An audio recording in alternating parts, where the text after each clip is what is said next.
Well, I was 18, and I enlisted in the Marines November 3rd, 1942.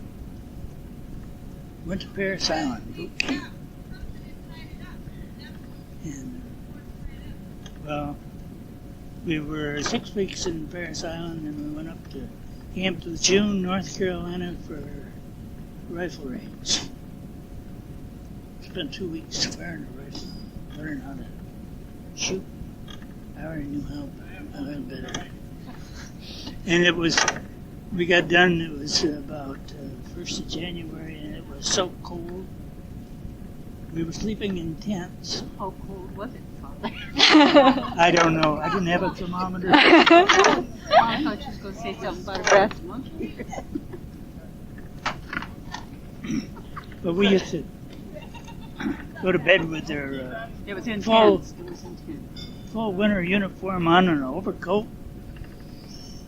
That's cold. And that was North Carolina.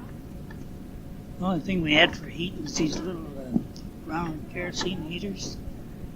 Half of them didn't have any wicks in. We used to put our socks in for wicks. Resourceful. Hmm? Resourceful. Yeah.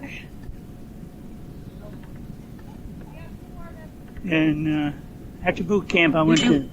Did you learn how to assemble a rifle? Oh, Lord, yes. I learned all that in boot camp. Did you win any medals? No. You didn't get a marksman? Well, marksman on the rifle range, that's all.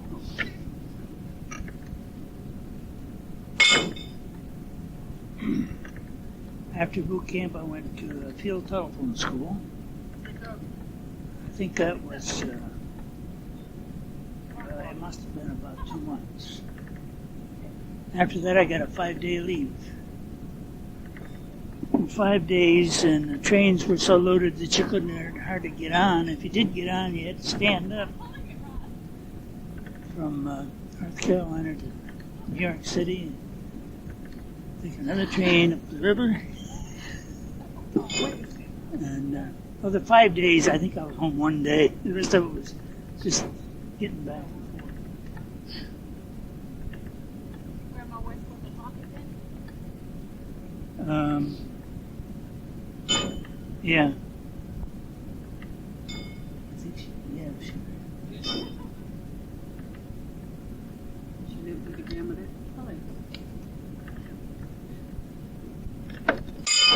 And when I went back, a lot of the guys were going right out on replacements. I was supposed to go too, but I got the measles. So. It's right, didn't it?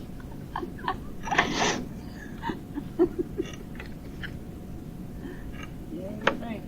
I was stuck in sick bay, quarantine, and all that. They put me in what they call a casualty company after I got over the measles. And didn't do much anything but drill and fix calisthenics and all that stuff.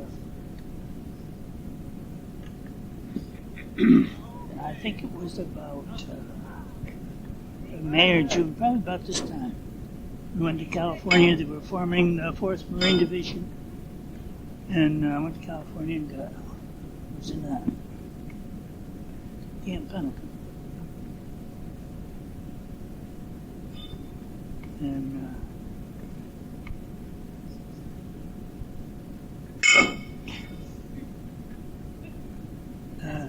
light artillery, 105s we had. 105 howitzers.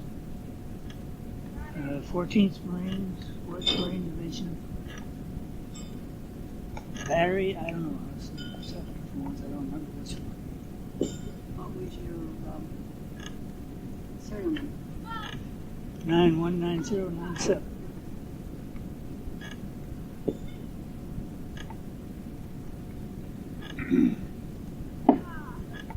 And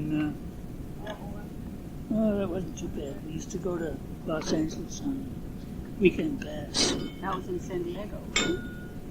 No, Camp Pendleton was. It was about 40 miles north of San Diego and about 100 miles from Los Angeles. But San Diego they had a Navy boot camp there, and that was always full of sailors anyway. So we used to go to Los Angeles most of the time.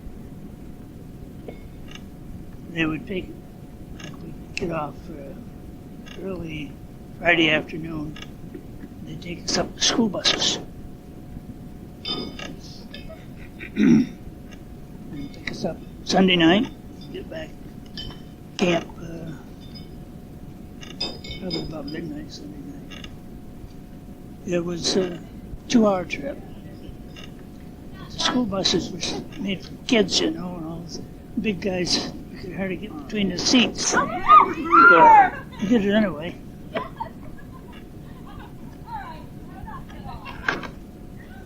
And after we went out in the desert in California on maneuvers a lot. And after we got all ready, we shipped out for the Marshall Islands. Of course, we didn't know, they never told us where we were going, we were just going somewhere. It was on the LST 43. We got about 2 days out of California, and there was a big typhoon. You know, LSTs are round on the bottom, and they rock like this all the time.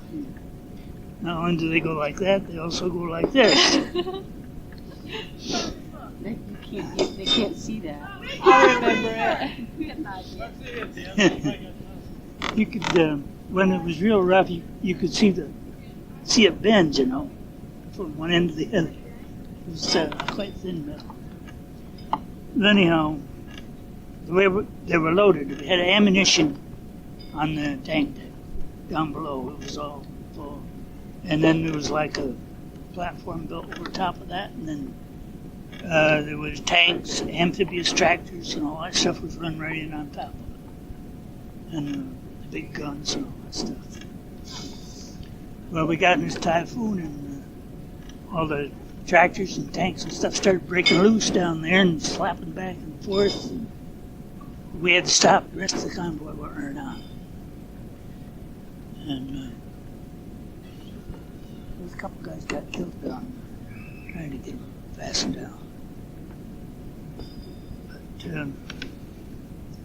next morning it was quite down there. But here we were out in the middle of the ocean all by ourselves. And Japanese submarines around, you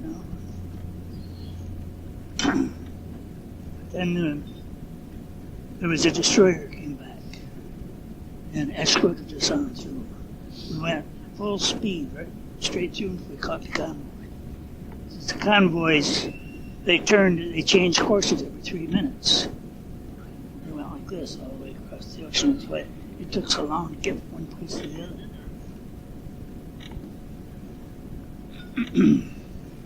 Did they zigzag so that the Japanese wouldn't? So it would be harder for the submarines to launch a torpedo in. It takes so long to sight in and get it to torpedo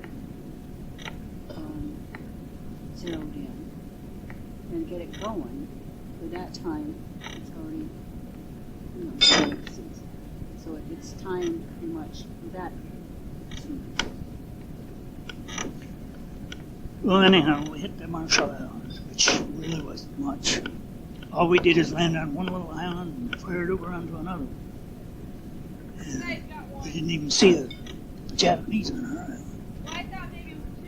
All it was coconut trees. A lot of the guys never seen coconuts, you know. We just drank the coconut juice and ate coconuts. Is that where you made the coconut brew? Nah, we wouldn't do that.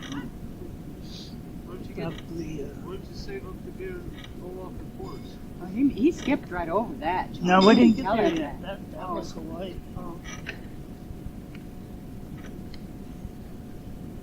But anyhow, that really didn't amount to much as far as fighting goes. All we did was set up our guns and shoot in front of the next island, which had a airport on. It was full of Japanese. But, well, actually there was two, Roy and Namor. We took the islands in just a few days, and then we pulled out, headed for Maui. And the next day after we left, the Japanese aircraft carrier come by, and all those planes come over and bombed the hell out of the place. But we were gone. The ones that were left there as the occupational forces really had a lot of casualties.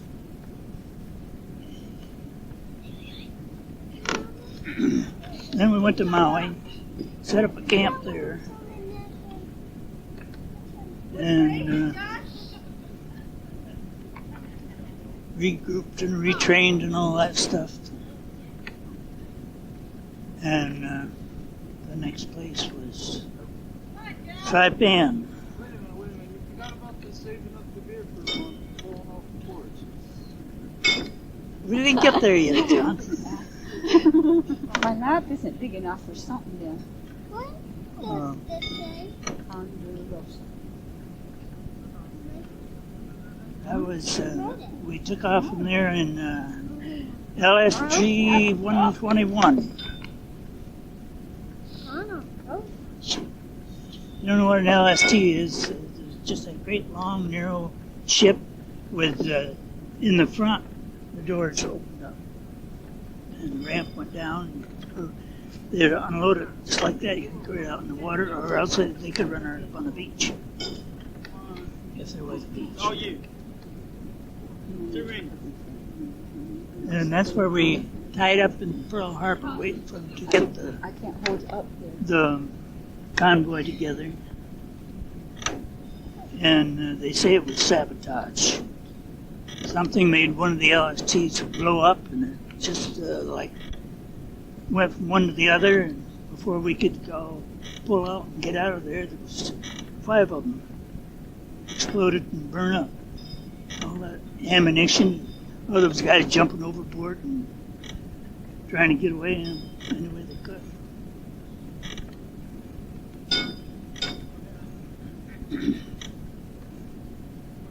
Where was that? That was Pearl Harbor. No, Well, repeat it the way you did before about the second one, first one, whatever. there was one, they were tied up 4 side, right side by side. All roped together with these great big ropes. Well, the first one started, as soon as they started exploding, the first one started pulling out. We untied. We got out. We got out in time. Still, some of our guys was getting scared and jumping overboard anyway. You couldn't swim. No, I see them.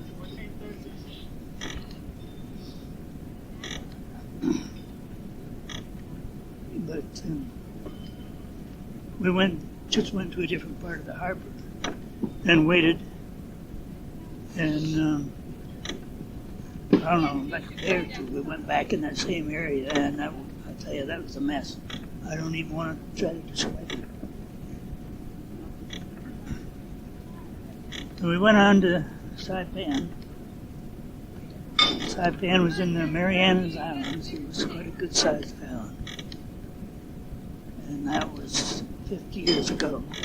It's about now, probably. I don't remember the date. I'm pretty sure it was in June.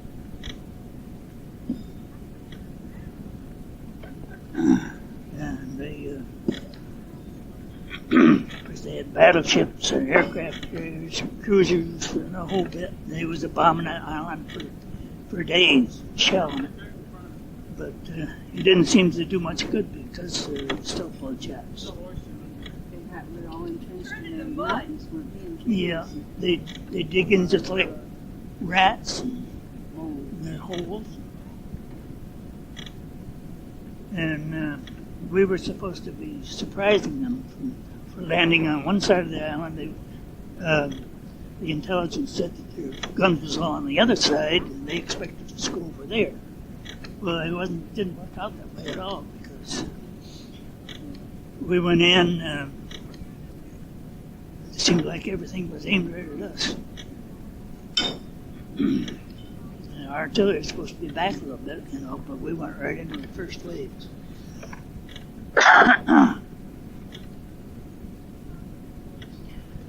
Just hell broke loose.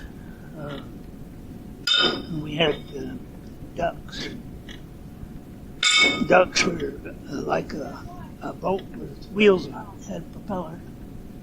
We go through the water and then it would go right up on the beach. We unloaded out in the ocean ways from the beach. But I was in an amphibious tractor ahead of the ducks. And we were ahead. And the one in front of us got a direct hit. It just killed everybody in it. And the officer in charge of it says, just leave your pack, take your rifles, and get out. We jumped right out in the water. It was about up to here. I never saw him back again. Well, we got ashore. Most of the ducks got ashore. Well, all four of them, they had the guns on. But they had Army drivers. See, we didn't have any in the Marines, any of these ducks, so they, just for this invasion, they gave us 4 Army ones with colored guys, drivers. Well, they drove the ducks up on the beach and they jumped out and ran. The beach, that was it. They disappeared. I never saw them again. And our executive officer was Lieutenant Armstrong, and I can hear him yet. Come on, you big brave Marines, get up here and drive these ducks and unload them. So we did. We got them unloaded and in position. In the meantime, we were getting shelled. I had them hit as far from here to the corner of that stone away from me, but never got injured enough. Just a little hot piece of metal lighting on you like that. That's all. And snipers shooting at us all the time. But it seemed like where our battery was, that's where it was all, most of it was concentrated. And also there was Japanese planes coming over and strafing us and dropping bombs. Where they come from, I don't know. Another island, I guess. Yeah, I know it was. Where was Washington Charlie? He used to come over at night after dark. Was that there? Yeah. You know, you always hear about this one going, you know, the old pop, pop, bang, bang, airplane come over. A lot of the movies. And well, we really have one of them. Yeah. That's the one. But anyhow, after the second day, our outfit was better than 50% casualties. So, you know, our guns were gone, they were all knocked out. So they just disbanded us and we went to replace the other batteries. There's supposed to be 3 batteries in a battalion. We only had 2. And, that's the way it was for the rest of Saipan and Tinian. I guess it probably, I don't know, probably 2 or 3 weeks before we took the island of Saipan, and then we went back down to the beach and fired over onto Tinian, which was about a mile away. And then we moved over there, went across that island.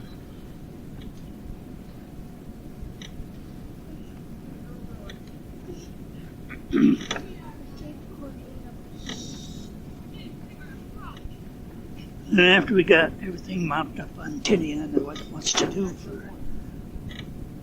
for a while until we got off there. We used to sit and play cards all day long. That's 2 points.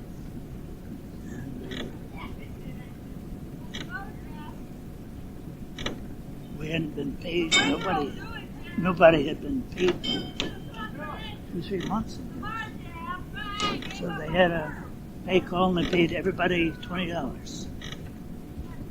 And of course, with all the gambling going on, first thing you know, just a few people had all the money.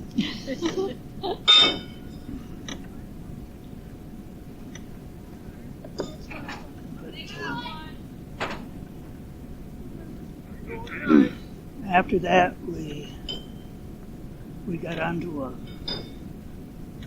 We left there. We got onto a merchant marine ship. Went to Hawaii, and the name of it was the Sea Runner.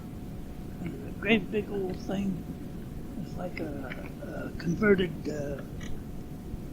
transport ship, just converted to a for troops. And it wouldn't go on about 8 knots. They sighted a Japanese submarine right off the end of it. Opened it up as fast as it would go. There was a destroyer on out ahead of us, and he came back around, dropped that charges, and got the submarine.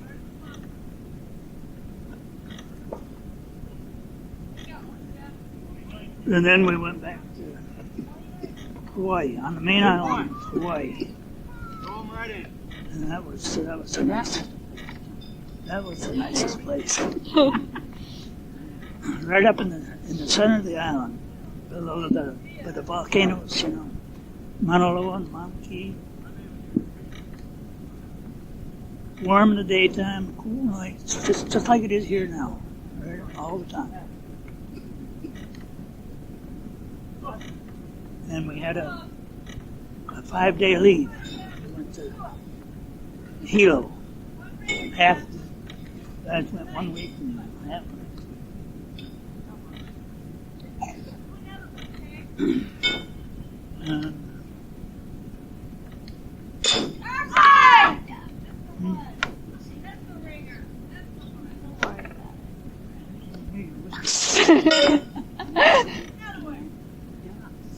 Oh, don't say that.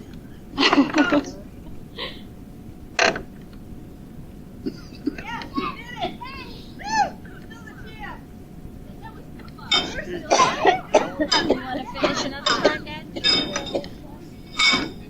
Well, just trying to think. We were on Hawaii until let's see, it must have been about probably in January of '45.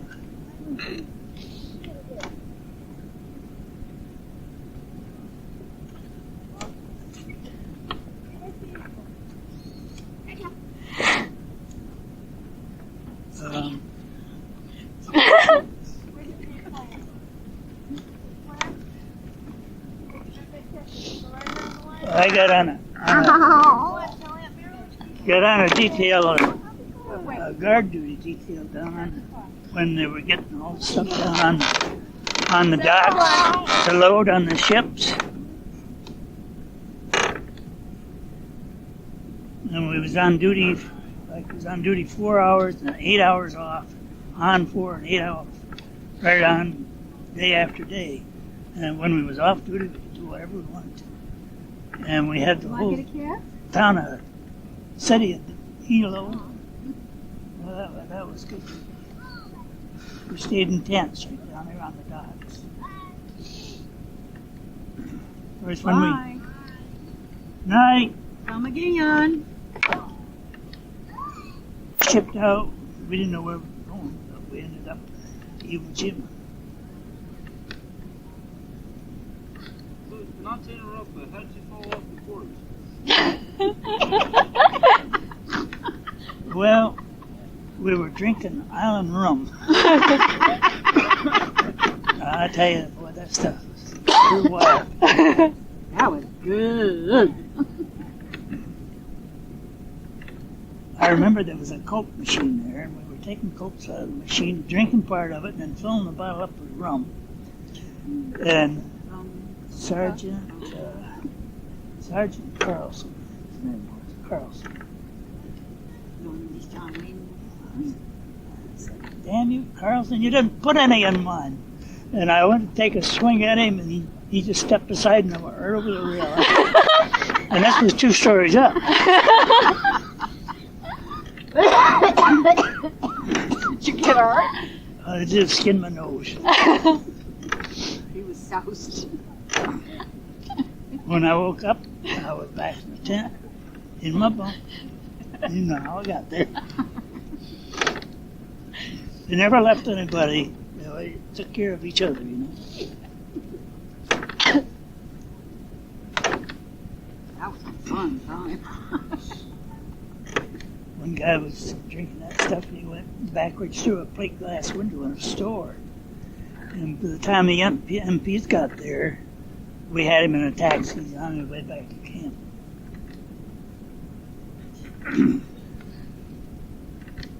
Well, anyhow, we went to Iwo Jima, which really wasn't that bad for us because we didn't land until the fourth day.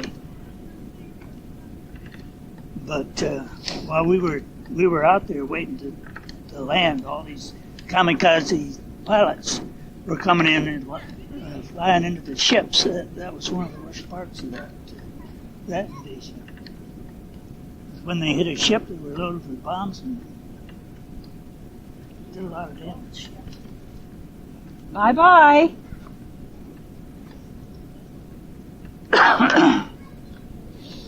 And also, they say in this movie, Sands of Iwo Jima, they say that was taken from actual photographs. Well, the way I remember it, when they were landing, in the first day there, the ocean was so rough, a lot of them was coming out of the LSTs, and it was so rough they was tipping over, and a lot of the guys was falling overboard and stuff like that. But anyhow, when we landed, we were on the LST right up on the beach. And I was on a detail unloading the ship when they raised the flag up on Suribachi. Because we were right at the foot of the mountain. One flag went up, and everybody hollered, the flag is up on Suribachi, and then it went down. A few minutes later, another one went up, and that was stayed up.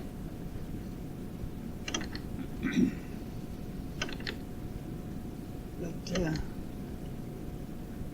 we just put our guns up in the middle of the island and fired up on the other end. They kept shooting back at us with these rockets. I forget what they called them. Missiles? Well, they was a forerunner of the missiles, I guess. You could hear them going overhead. They sound like a freight train going. And but they had such a flat trajectory. They wouldn't come down and hit us, they'd go right on over. Either they'd hit in the mountain behind us, the Suribachi, or else they'd go right on out in the ocean.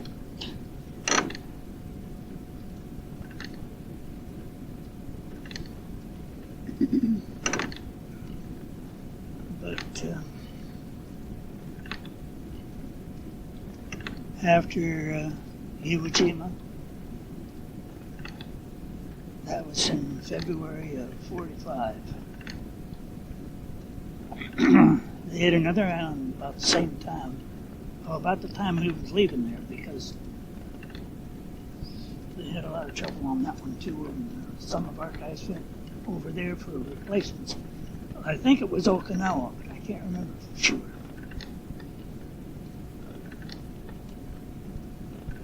But we went back on Guam. Where was Okinawa? That was before any of them, wasn't it? Yeah. When we were in boot camp, they were fighting about Guadalcanal. And some of the guys went over from right out of boot camp as replacements.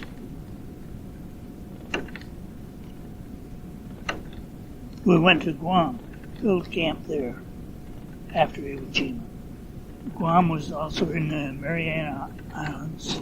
It was south, I think it was south of Saipan and Tinian, which had originally been a United States possession. The Japanese had taken it from us. And we took it back.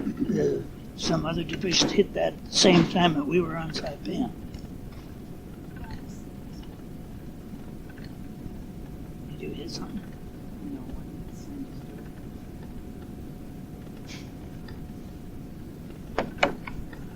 Well, anyhow, we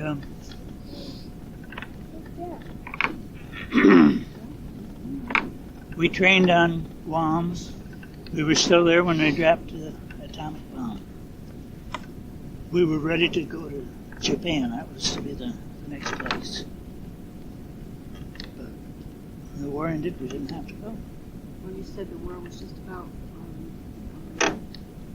winding down, Yeah. See, after we took Iwo Jima, a lot of the planes that were shot up from bombing Japan could stop there on the way back. They didn't have to go all the way back to the Marianas or Australia or wherever it was coming from. They could land on Iwo Jima after we took that airport. In fact, while we were there was one came in that was B-29s. The wings were all shot up and it had one motor run.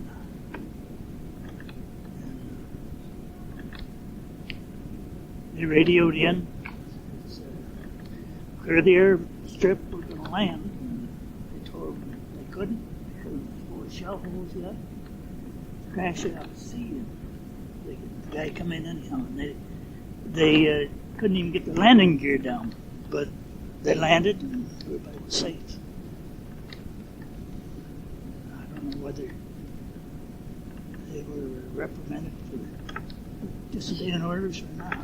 more of that John Wayne one.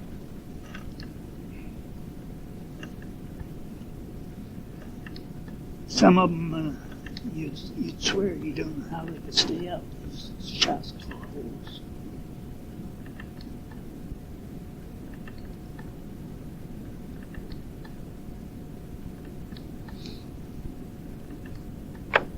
Well, anyhow, after the war ended, we came back to the States and they figured up the points, how long you'd been overseas, how long you'd been in service, how many battles you'd been in, and all that. The ones with the most points go back first. And I think the ones I went with got back in California in October.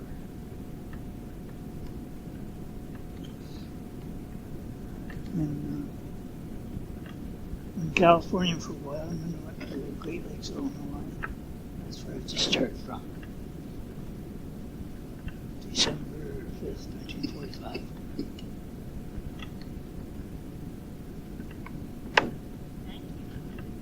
I sure would like to hear that tape again. We weren't allowed in cameras, overseas. Well, somebody took pictures. But this guy in our outfit found a Japanese camera. They did make very good cameras even then. And a whole mess of film. So he used it up. Well, who took the pictures of in boot camp? When you were in boot camp? Oh, well, I had a camera. I couldn't take it overseas. Marching over there, women Marines. Marching over there, women Marines. One of those little bit of things that cost $1. Yeah. Okay. We cleaned up. They had these big cisterns, for fresh water. I guess it's all fresh water that was on the island. But anyhow, you take a wooden bucket and put it down in, pull the water up and wash. Out of their helmet. Isn't that easy to wash out of your helmet? Or whatever you could find to put the water in. Well, anyhow, I stood there on this round concrete thing washing. I didn't have a thing on, not a stitch. And Andy, that's the guy that had the camera. His name was Anderson. We always call him Andy. He comes up to the camera and snaps a picture. That's all right. There's no film in it. That's the famous last Well, word. when he got back and they developed all his pictures, and of course everybody in the outfit wanted copies of these pictures. When they ended up, everybody had that picture of me with no clothes on. Except us. We don't have it. Well, I tell you, I got a hold of everyone I could. You didn't keep it either, huh?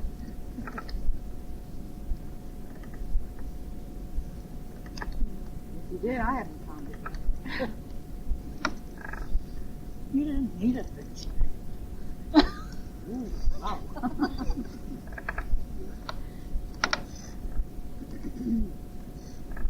Somebody's dragging their feet.